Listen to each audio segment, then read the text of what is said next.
இன்னைக்கு நம்ம கொஞ்சம் தமிழ் பார்க்கலாம் இலக்கணம். இலக்கண குறிப்பு வந்து நம்ம இப்போ பார்த்தோன்னே ஈஸியாக ஐடென்டிஃபை பண்ணுறதுக்கு சில டிப்ஸ் பார்க்கலாம். இப்போ வந்து ஆ ஆ சவுண்டில் முடிஞ்சிதுன்னா அது வந்து பெயரெச்சம். எக்ஸாம்பிள் பார்த்தீங்கன்னா வந்த அ இட்டு ப்ளஸ் ஆல முடியுது. தந்த, செய்த, செய்ய, வாழ இந்த மாதிரி ஆ சவுண்டில் வந்துச்சுன்னா அது பெயரெச்சம். அப்புறம் வினையெச்சம் வந்து இ இல்லைன்னா ஊ சவுண்டில் சொல் முடிஞ்சிதுன்னா அது வந்து வினையெச்சம்.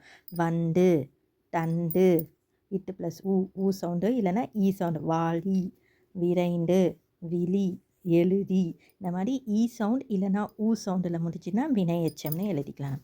அடுத்து வந்து எதிர்மறை சொல்லா அப்படின்னா ஆ சவுண்டில் நெடில் எழுத்து ஆ சவுண்டில் முடிச்சுன்னா எதிர்மறையான பொருள் இருந்துச்சுன்னா அது வந்து ஈறுகெட்ட எதிர்மறை பெயரெச்சம். அதாவது இல்லா, வாரா, சிந்தாமணி இதில் வந்து சிந்தா அப்படின்னு நம்ம எதிர்மறை சொல்ல ஆள முடிஞ்சிச்சுன்னா உடனே ஈறுகெட்ட எதிர்மறை பெயரெச்சம்னு எழுதிடலாம்.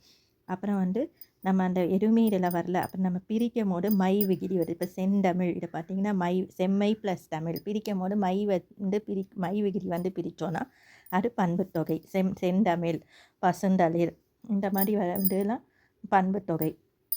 அடுத்து வந்து வந்து கா, இய, இயர் இந்த மாதிரி எழுத்தில் முடிஞ்சிதுன்னா அது வந்து வியங்கோல் வினைமுற்று. அதாவது நம்ம வாழ்க எக்ஸாம்பிள் வந்து வாழ்க, வாழிய, வருக, ஒழிக, தருக அதாவது இது மாதிரி ஒருத்தவங்களை விஷ் பண்ணுற மாதிரி இல்லைன்னா ரிக்வெஸ்ட் பண்ணுற மாதிரியோ இல்லை கமெண்ட் பண்ணுற மாதிரியோ வந்து வார்த்தைகள் வரும்போது அது வந்து கால முடியும். அந்த அது வந்து வியங்கோல் வினைமுற்று. அந்த வார்த்தையில் எப்படி கண்டுபிடிப்போம்? அது கா இல்லைன்னா இய இந்த மாதிரி விகுதியில் முடியும். ஸோ அது வந்து வியங்கோல் வினைமுற்று.